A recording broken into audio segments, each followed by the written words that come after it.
How are you feeling? I think all has been well so far. Well, you are privileged. Now the group is 175. Very special group. And this is Rajya Sabha Interns 6th session. Now we have taken a decision to have a structured platform that will generate connectivity. And this platform will cater to the people at large all information about legislation in Rajya Sabha and Lok Sabha. I'll work out with the Honorable Speaker, and in about 2 months' time, we will launch it. So people of the country will have the benefit to have authentic information from a sanctified platform about members of parliament, and right from Constituent Assembly debates to the current ones. You will also have access to archives that are privy to Indian Parliament. And therefore, as a very special group, you will act as ambassadors. When this group, during my tenure, will reach a figure of 500, the geographically spread out, the regional penetration, inclusivity will be reflected in every facet of human life. And this will help you, boys and girls, to be in connect with one another. It will be nothing less than a batch of Indian civil service. 2 of the people are present here. P.C. Modi, Secretary General, and Rajit Punhani, Secretary Rajya Sabha. Boys and girls, India was the nation in the world for thousands of years, dominating culture, civilization values, economy. We were a world power.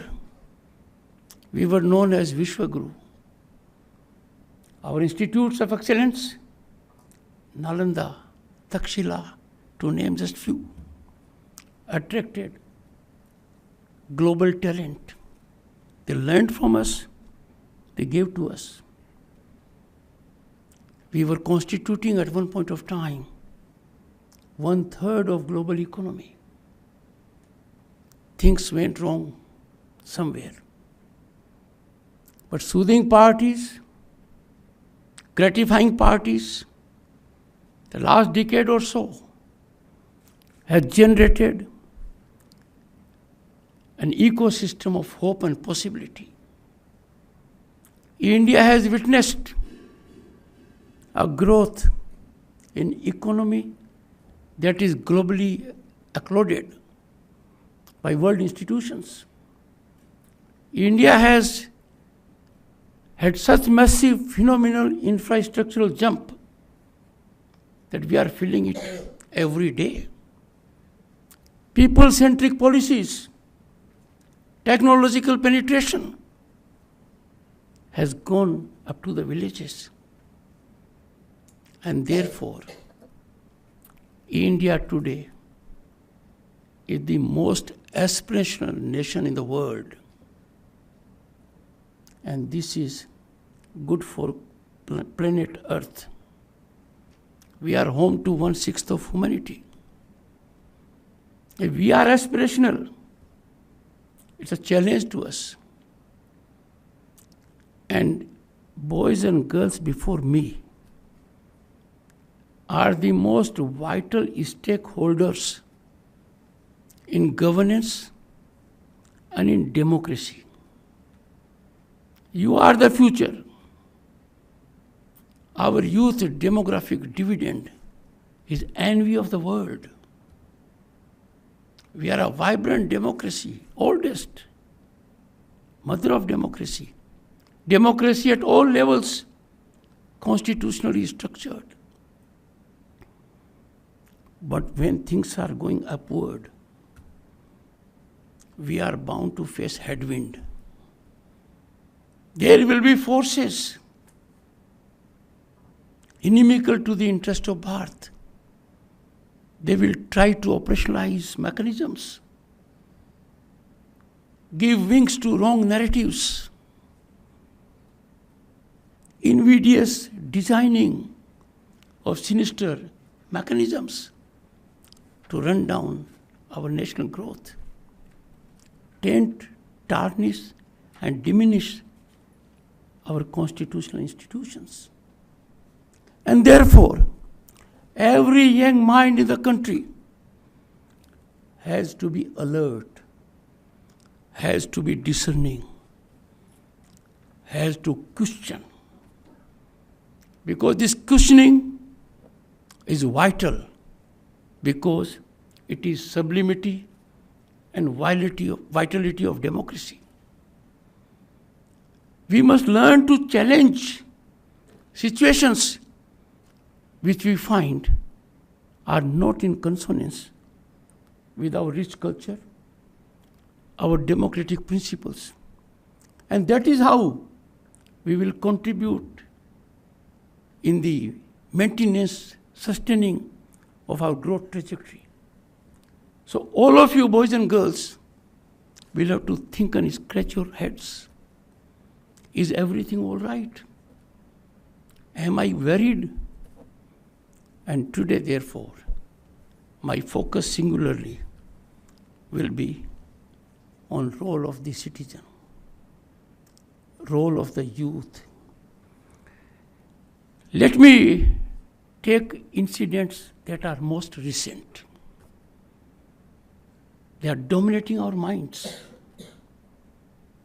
An event happened on the night of 14th and 15th of March in New Delhi at the residence of a judge. For 7 days,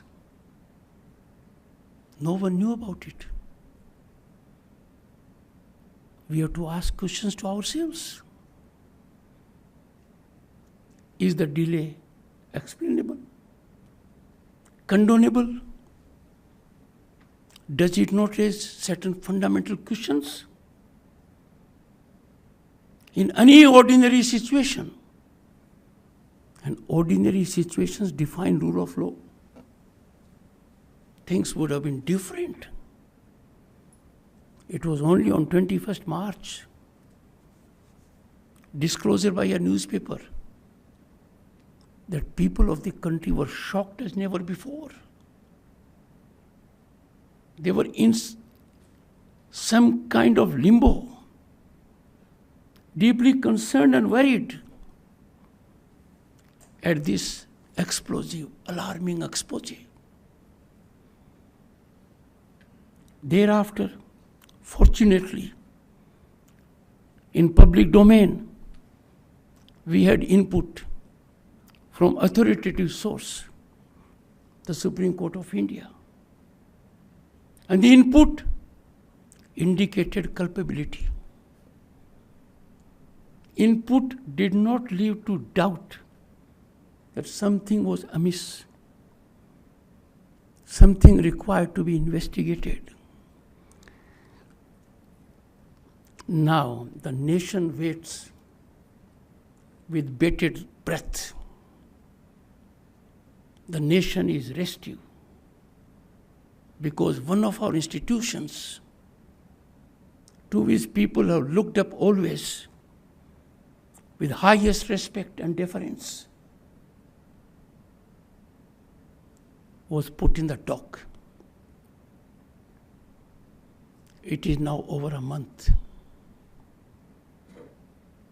Even if it is kind of wounds,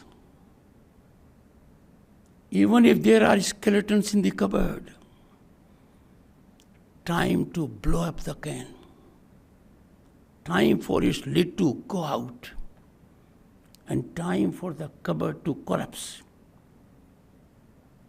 Let the worms and skeletons be in public domain so that cleansing takes place. Not for a moment I will ever say that we must not give premium to innocence. Democracy is nurtured. Its core values blossom. Human rights are taken at a high pedestal when we believe in innocence till the guilt is established. And therefore I must not be misunderstood for casting aspersions on any individual. But then, in a democratic nation, purity of its criminal justice system defines its direction. Investigation is required. Boys and girls, no investigation under law is in progress at the moment. Because for a criminal investigation, the initiation has to be by an FIR, First Information Report. It is not there. It is law of the land that every cognizable offense is required to be reported to the police. And failure to do so, failure to report a cognizable offense is a crime. Therefore, you all will be wondering why there has been no FIR. The answer is simple. An FIR in this country can be registered against anyone, any constitutional functionary, including the one before you. One has only to activate the rule of law. No permission is required. But if it is judges, their category, FIR cannot be straightway registered. It has to be approved by the concerned in judiciary. But that is not given in the Constitution. Constitution of India has accorded immunity from prosecution only to the Honorable President and the Honorable Governors. So how come a category beyond law has secured this immunity? Because the ill effects of this are being felt in the mind of one and all.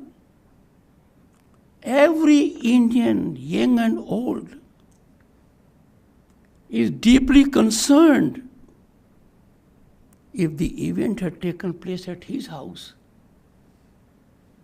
The speed would have been electronic, rocket. Now it is not even a cattle cart. A question we must think. There is a committee of 3 judges investigating the matter. But investigation is domain of the executive. Investigation is not the domain of judiciary.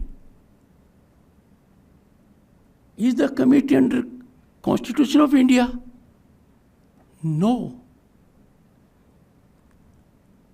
Is this committee of 3 judges having any sanction under any law emanating from Parliament? No. And what can the committee do? Committee can at the most make a recommendation. Recommendation to whom?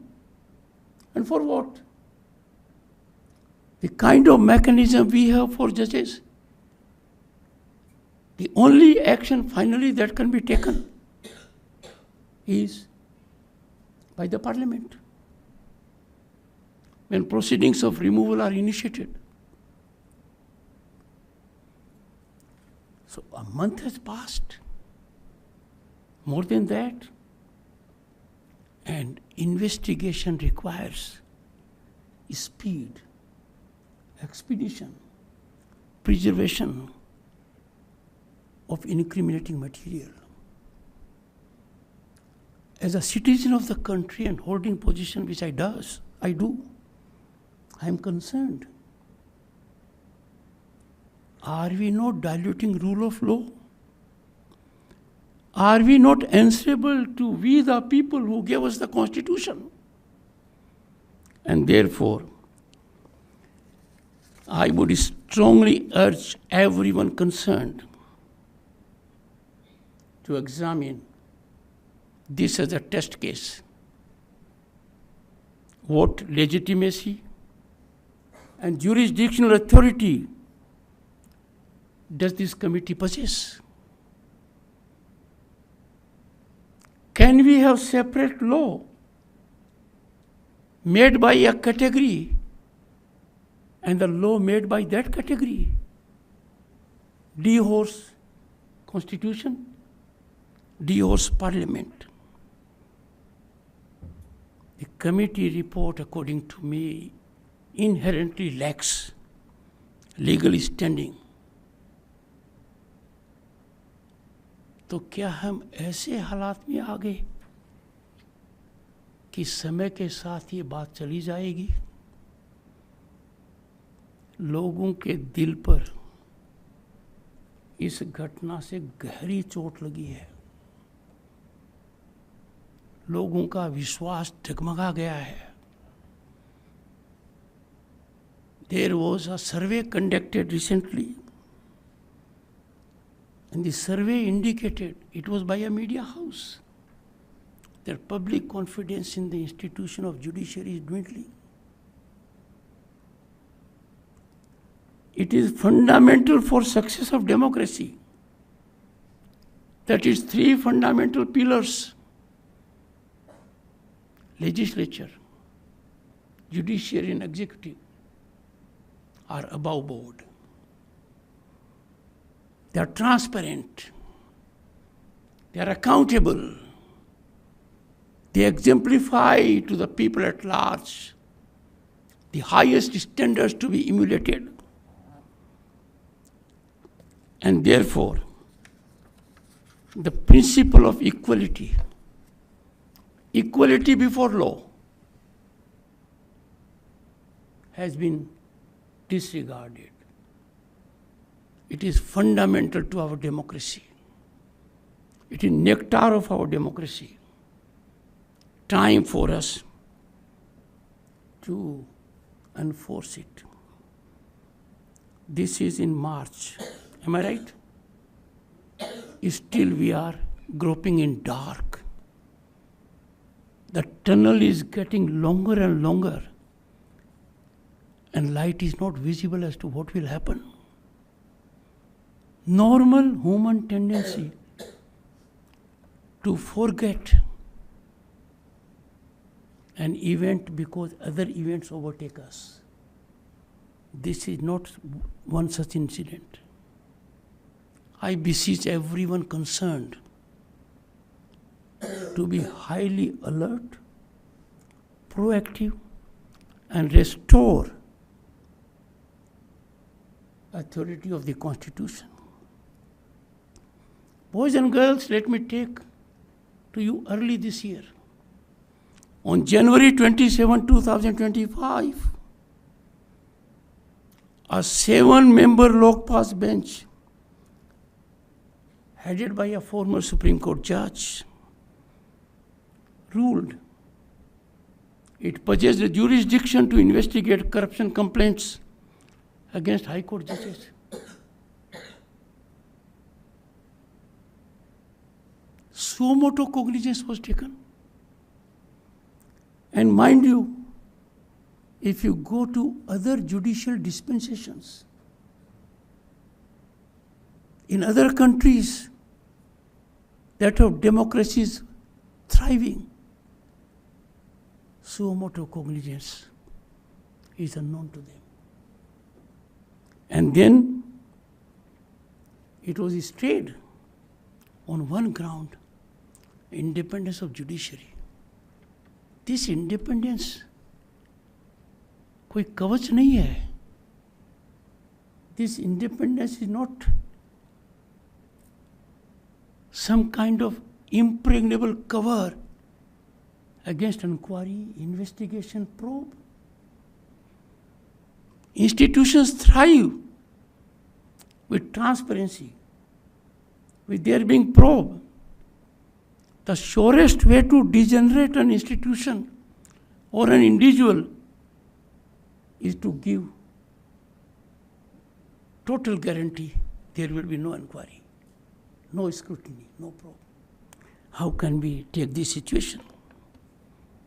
These are serious issues. I am doing it.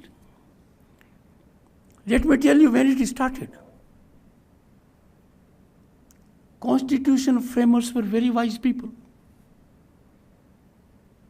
People who deeply believed in national welfare. They debated for 18 sessions for over little less than 3 years. There was no confrontation. There was no disturbance, no disruption. There was dialogue, debate, discussion, and deliberation. Very contentious issues. But they framed one rule. The judges will be appointed under Article 124. And a consultation word was used. Boys and girls, you know the word consultation? Lexicon defines it. Consultation is not concurrence. Consultation is consultation. Article 124 was very specific. And with respect to Article 124, we have a very important discourse by Dr. B.R. Ambedkar. And B.R. Ambedkar, who did a great job in giving us this constitution, I am quoting him. This was with regard to the question of the concurrence of Chief Justice. And Dr. B.R. Ambedkar says, I quote, boys and girls, for your benefit. I quote, I think to allow the Chief Justice practically a veto upon the appointment of a judge is really to transfer the authority to the Chief Justice, which we are not prepared to vest in the President or the government of the day. And Dr. B.R. Ambedkar goes on to say, I quote, I therefore think that is also a dangerous proposition. But in the second judge's case, in 1993, the court interpreted consultation will be read as concurrence. Can it be done? The two words, boys and girls, are different. But the bench did not notice that Indian Constitution uses these words, consultation and concurrence, in the same article, Article 370, with respect to the then state of Jammu and Kashmir. Article 370 has both expressions in the same sub-articles. How can these two words used differently by the Constituent Assembly members in the Constitution can be read differently? It was done. Now, the situation is engaging attention of everyone. And it is our obligation as citizens of this country to think about how things have to evolve. I have no doubt Parliament cannot script a judgment of a court. I have no doubt about it. Parliament can only legislate and hold institutions, including judiciary and executive, accountable. But judgment writing, adjudication is the sole prerogative of judiciary, in as much legislation is that of the Parliament. But are we not finding this situation getting challenged? I am saying so because very frequently we are finding that executive governance is by judicial orders. When executive, the government is elected by people, the government is accountable to Parliament. The government is accountable to the people at election. There is a principle of accountability in operation. In Parliament, you can ask questions, critical questions, because the governance is by the executive. But if this executive governance is by judiciary, how do you ask questions? Whom do you hold accountable in election? Time has come when our three institutions, legislature, judiciary, and executive, must blossom. And they blossom best, and best for the nation, only when they operate in their own area. Any incursion by one in the domain of the other poses a challenge which is not good. It can upset the apple cart. The relationship between these three must be wholesome, soothing, one of deep understanding, coordination, co-liaising, not to show authority. Historically and also presently in many nations, judges speak through their judgments, and only through their judgments. Those good old days are gone now. We are having totally a different spectacle. A courtroom was the ultimate place from where a judge would pronounce his order. But now, situation is judges are venturing out on public platforms, on media platforms, even in terrain which is challenging and not their own. I only expect that legislature will operate from Parliament theatre, judges will operate from their courtrooms, and executive will do its work as envisioned by the Constitution. The problem started, I should come, because an event had taken place recently. I am dealing with only contemporaneous issues. An event had taken place recently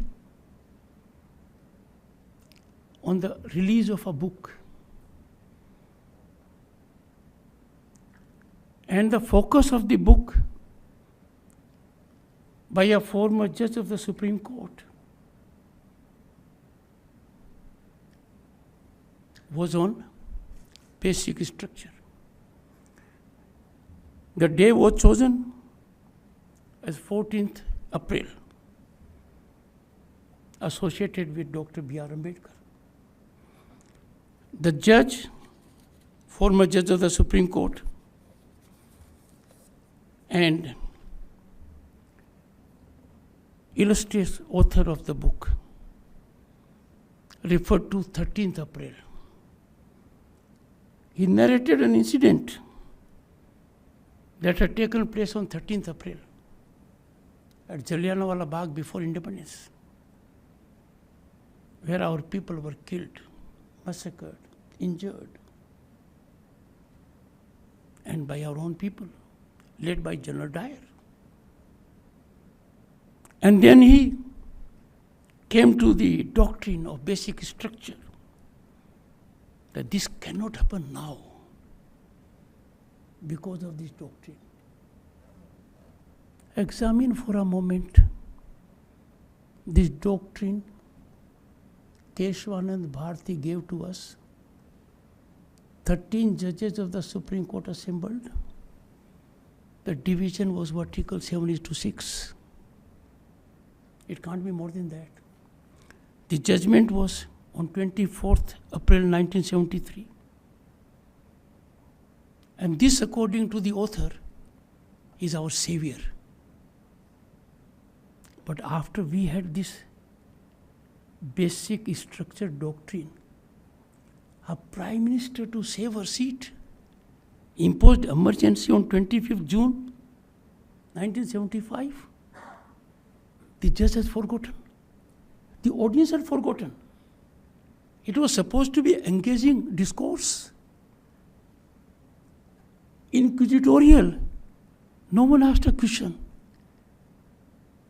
कि ये जो अवतार था, ये जो अमृत था, जो ऐसी घटनाओं पर अंकुश लगा देगा और जिसकी इतनी महामंडन किया जा रहा था, जलियांवाला बाग के रेफरेंस में वो भूल गए ताजा इतिहास को। 24 अप्रैल 73, और आप देखिए 2 साल पूरे होते ही emergency was claimed on 25th June. Lakhs of people were put behind the bars. And it was up to 21st March 1977. Lakhs of people. With this basic structure, Supreme Court ruled, you have no fundamental rights during emergency. This is so much for your tribute to basic structure. The impregnability of basic structure was so demolished to pieces by the highest court of the land, reversing judgments of 9 high courts that in one voice held fundamental rights cannot be on holiday during emergency. There has to be access to judiciary. Highest court of land, a former judge, being author of the book, eulogizing the doctrine, the complete bulwark against assault on citizen rights, was so oblivious of what happened during his lifetime. Just imagine. We are being sold these narratives at a critical time because we don't ask questions. I wish somebody in the audience should have asked the question, what happened to your basic structure doctrine in 1975? Then there should have been the next question. 1st June 1984. What happened in Delhi? Our freedom-loving people.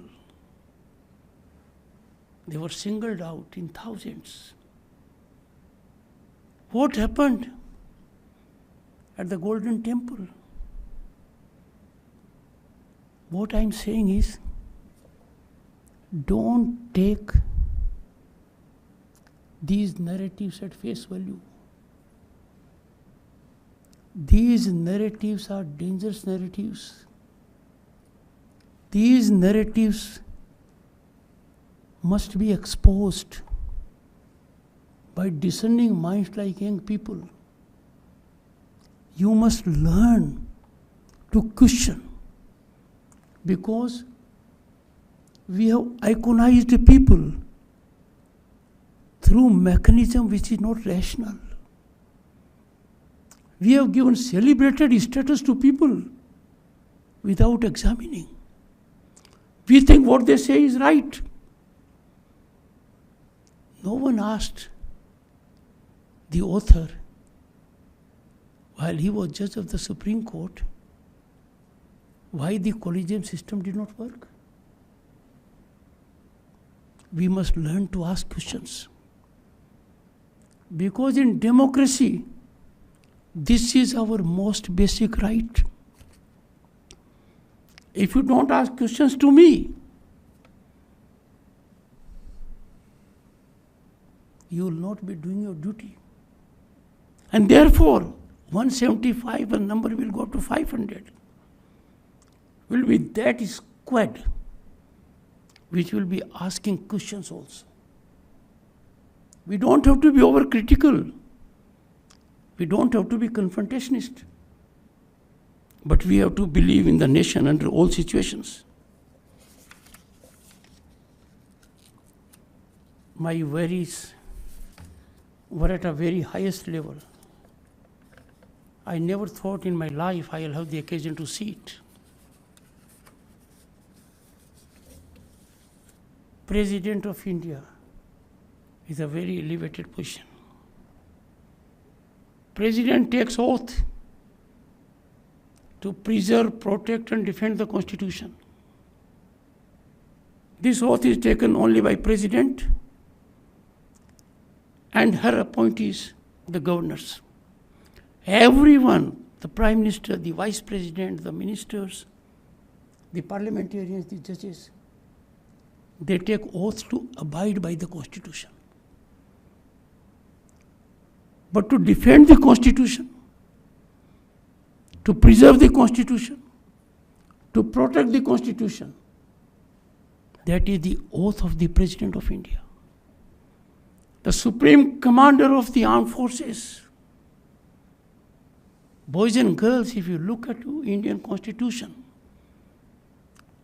when Parliament is defined, according to you, Parliament is Lok Sabha, Rajya Sabha. No. Parliament, the first part is the President. Second and third are Lok Sabha and Rajya Sabha. There is a directive to the President by a recent judgment.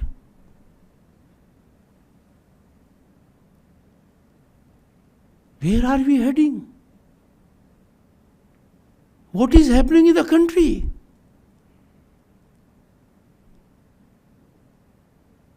We have to be extremely sensitive. It is not a question of someone filing a review or not. We never bargained for democracy for this day. President being called upon to decide in a time-bound manner, and if not, becomes law. So we have judges who will legislate, who will perform executive functions, who will act as super parliament, and absolutely have no accountability because law of the land does not apply to them. Let me tell you, boys and girls, every parliamentarian, and why parliamentarian? every candidate in any election to assembly or parliament is required to declare assets.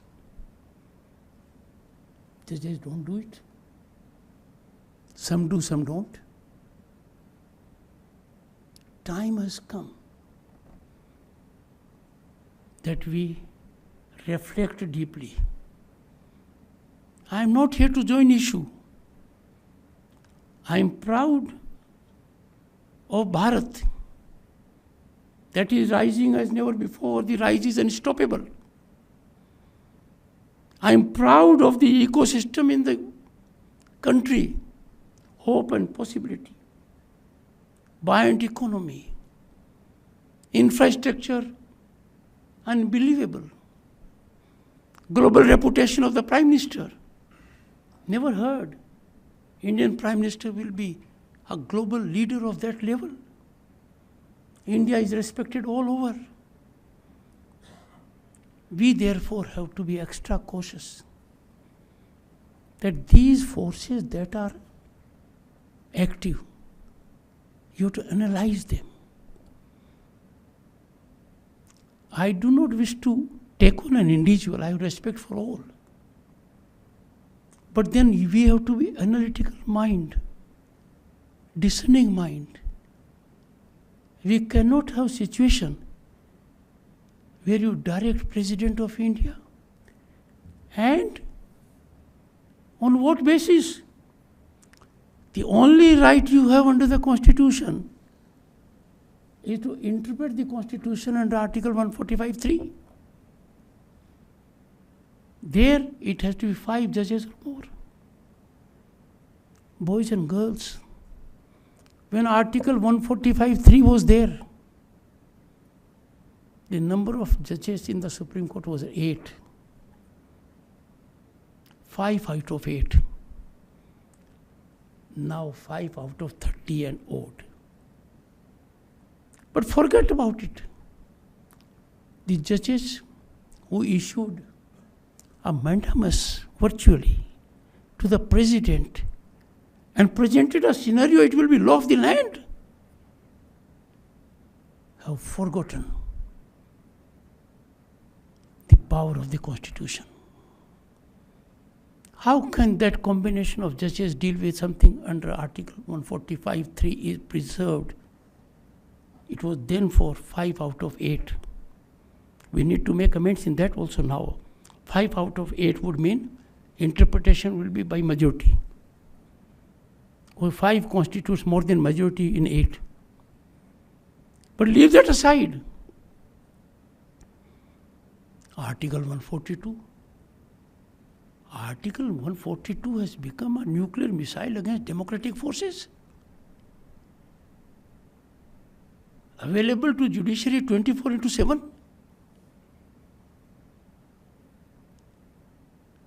Boys and girls, why I am talking to you? You are the future. You are the stakeholders.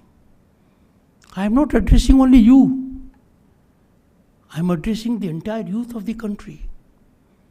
In IITs, in IIMs, Institute of Excellence, colleges, universities, schools. We have to believe in the nation. We have to believe in the power of we the people. And the power is reflected only through representatives. We have lost track. The good thing is, the government policies are yielding results. People-centric policies are rewarding to the ordinary man. The ordinary man has a bank account today, a toilet in the house, an internet connection, a gas connection, an electric connection, has health facilities and education facilities close by, has connectivity by bus, by train, by air. He is getting the feel of development. Let us resolve this day that our democracy is dependent only on Constitution. And Constitution expects all its organs to optimally perform for larger good in concert and coordination and in their respective domains. It is not a question of one institution being at a higher pedestal, but certain things are very clear. Judges are appointed only and only by the President, and Parliament is the sole authority to take action against them. It is therefore time for us not to be in reaction mode. It is very easy to start a narrative, oh, the Vice President of the country has said so. I appeal to you, media in particular. I am saying it out of pure heart. I am a foot soldier of judiciary. I have given 4 decades of my precious life to judiciary. 3 decades as senior advocate. Whenever it comes to challenge to judiciary, I am always on the side of judiciary. We are proud of our judiciary. It has global recognition. Our judges have gifted talent. But something about it needs notice. I have no doubt the wisdom of our judges will rise to the occasion, and there will be evolution of self-regulation. I firmly believe, whether it is legislature or judiciary, self-regulation is the most effective regulation. Idea is not to join issue. Idea is never to engage into argumentation. Idea is not to have adversarial relationship. Idea is to have a meeting ground. Idea is to ensure that what our founding fathers visualized about Constitution, our institutions, we bring that to luster, to shine, to ultimate performance for larger good. Boys and girls, I chose these events because they were recent. But 2 events I must hint at you.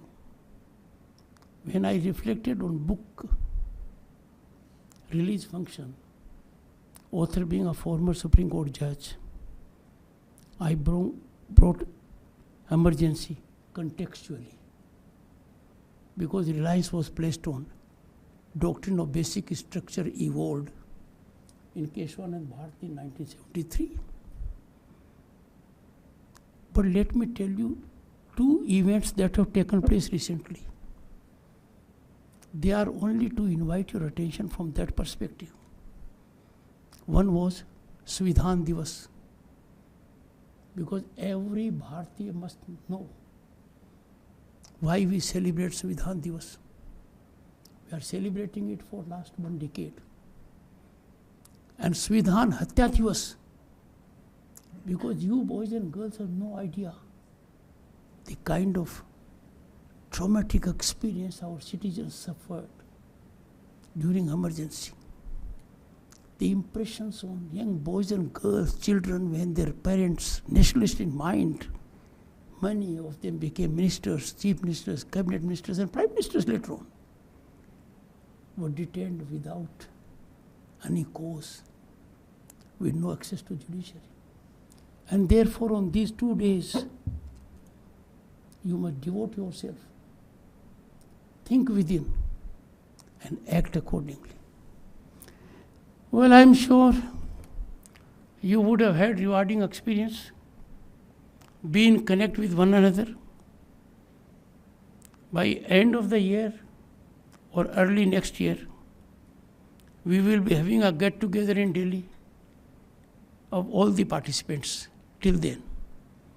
So you will have the occasion to intermingle also.